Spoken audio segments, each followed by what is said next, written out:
Well, we're in studio this morning, and if you could have been in studio for the last 15 minutes, you would be saved right now. you would be redeemed, my friend.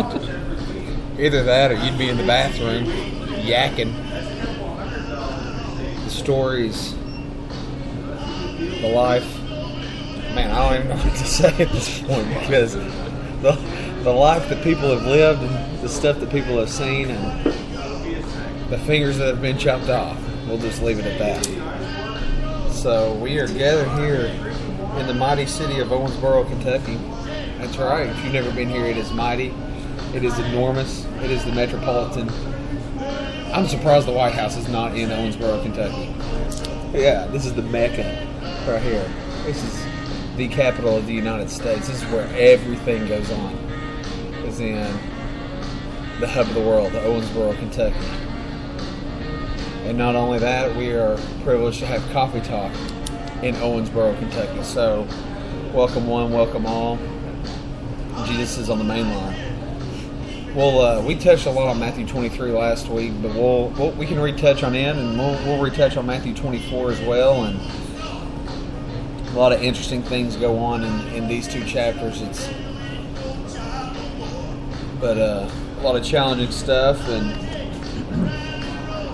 a lot of convicting stuff as well. And then we'll jump into multiply here in just a little bit, talk a little bit about creation. So hope you're joining us this morning, and just blessed to be here. That's about it. Blessed to be here. We're going to break on three. 1, 2, 3, break.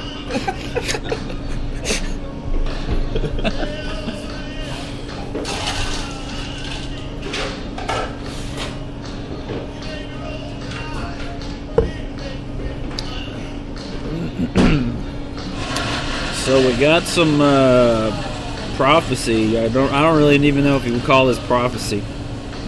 We got some Jesus talking about the future. Some foreshadowing of destruction, utter destruction.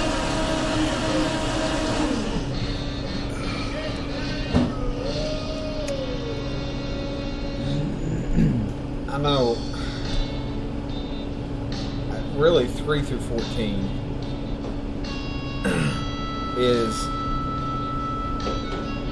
I would imagine that it was extremely prevalent from the time Jesus left and ascended into heaven till even up to today. You even see it in the book of Acts that you have false prophets rise up, and in Philippians where Paul's talking about the motive of people, that some people are just preaching Christ just for personal gain, you know. And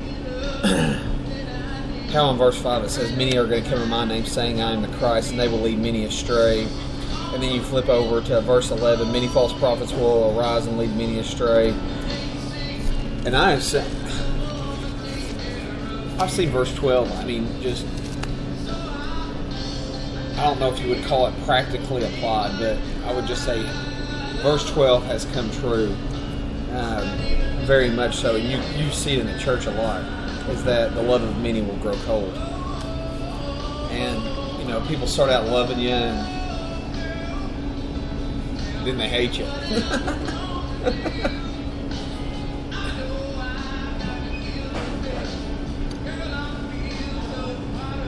That's pretty rough. Can there be comfort in verse 9?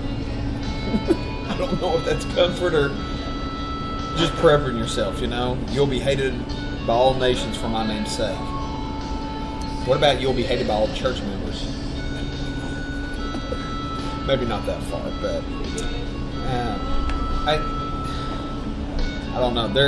There's a lot, you know.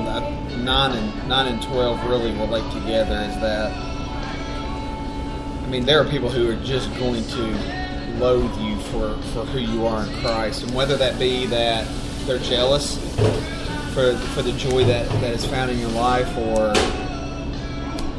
they just really despite you for who you are. This is definitely true.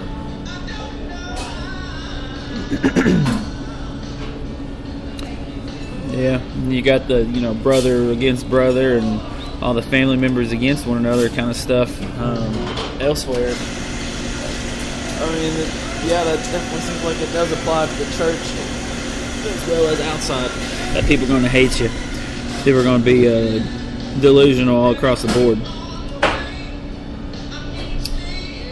I mean, where else are you going to hear a false prophet if not in the church or sanctuary or something like that?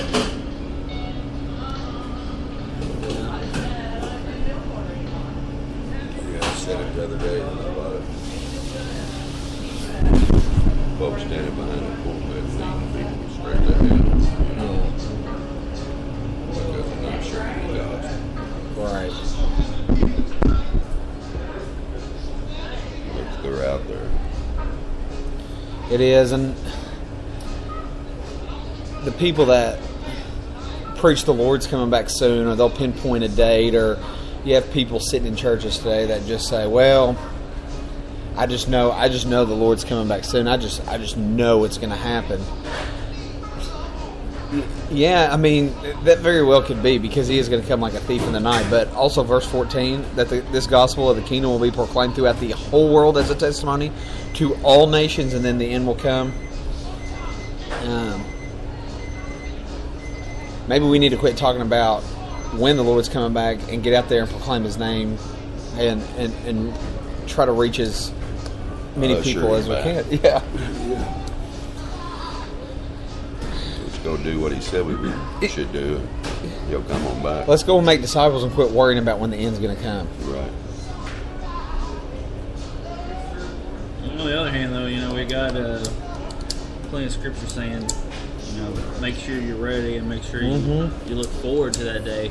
And I think if you're going out making disciples and you're wearing yourself out, then you're going to be renewed by looking forward to Jesus coming back. Yeah. Yeah, I think it was kind of what Paul really put forth a lot when he was writing to Timothy, and even in his other little epistles there, was, I run in a way as to obtain the prize. Not that I've already obtained it, but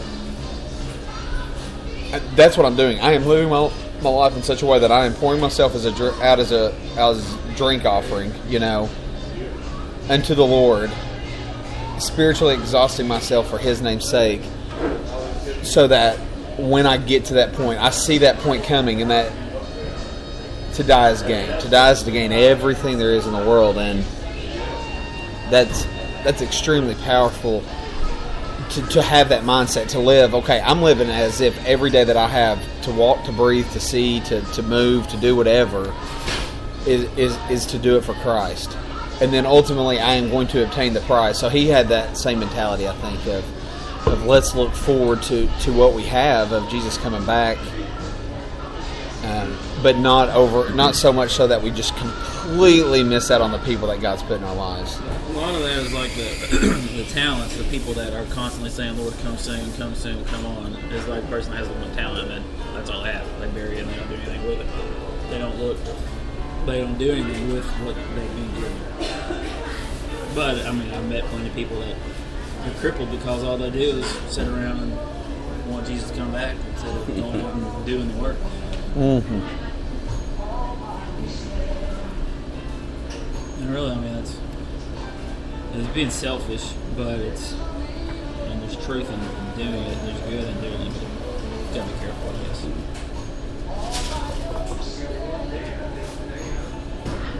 The verses before that, 6, 7, 8. Excuse me. That's kind of stuff that it's a good point you made all the way from Acts up to now. That's been applicable, and I guess it comes in waves where people come up and they really say, well, all this stuff's happening now, so Jesus will be coming back on December 21st or whatever they pick a date. Yeah. I know, and what's funny is, a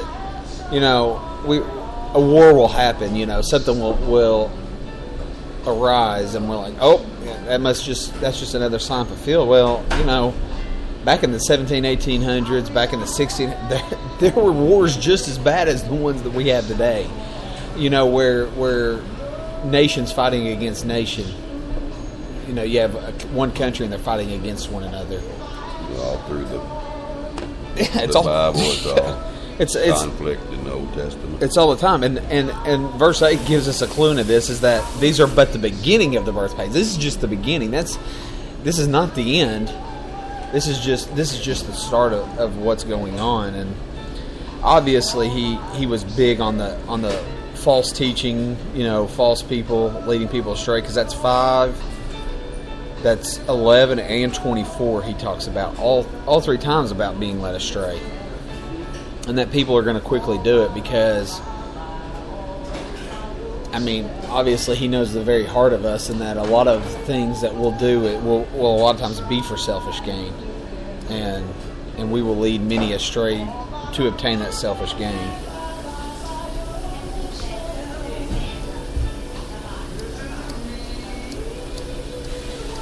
Sin will be rampant everywhere.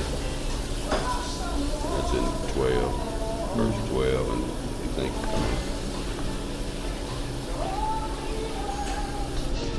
I know there's always been sin in the world, but seems like it's overkill today. Yeah, it's visible. It's more visible today than ever before, I guess. And therefore, more of it is accepted by society. And you talk about what'll cause the heart to grow cold. It's like beating your head against a brick wall, and not gaining any ground. It just, you continue to see the decay in society. When the Catholic Church has to come out and talk about the gay Boy Scouts, you like to think that we've got more pressing matters in the United States than gay Boy Scouts. It's just, I don't know. There's really no wonder why people get bitter and they don't really. They turn to drugs or turn to something else because. What difference it make? What can I do? Yeah. Look at this. I tried and look at what happened. Look, I can see that. And I think we've all felt that from time to time, the frustration when we want to see things a certain way and they're not. And no matter how hard we try, I've got loved ones in my family that I feel are lost, and I've tried to witness to them to no avail. Or I think that's why the gospel is so infectious and why people turn to it. Is it's the only truth that cuts through that bitterness or whatever. And it is attractive, but that's why there has to be people out and talking about it. Instead of people hold up, telling Jesus come up.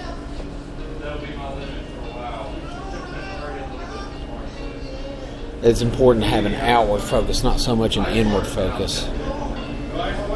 That's one thing I've been challenged about. That's one thing my brother and I have been talking about a lot, and he's really been trying to have more of an outward focus where he is in Fort Worth, and so everywhere he goes, he really tries to proclaim the message of Jesus to whoever he encounters, and it's all about intentionality, being intentional, being purposeful in our conversations instead of the meaningless conversations that we often have. I guess probably 90% of our conversation is completely meaningless, in that we'll just, a conversation with somebody is a 2-minute, hey, how you doing, peace, see ya, brother, that's about it. We don't really care how you're doing, we just ask how you're doing because that's just what we do.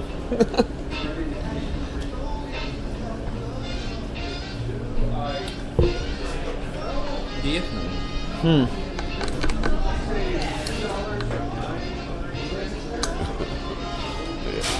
How you doing?